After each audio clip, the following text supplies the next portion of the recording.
আজকে মরলে কালকে 2 দিন পরের দিন কেউ কাঁদবে না।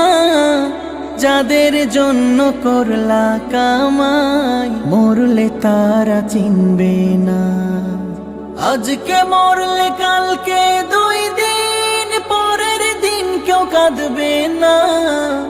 যাদের জন্য করলা কামাই মরলে তারা চিনবে না। থাকতে সময় করো আমল, ঈমান করো খাঁটি। থাকতে সময় করো আমল, ঈমান করো খাঁটি। শেষ ঠিকানা তোমার আমার 3.5 হাত মাটি। শেষ ঠিকানা তোমার আমার 3.5 হাত মাটি।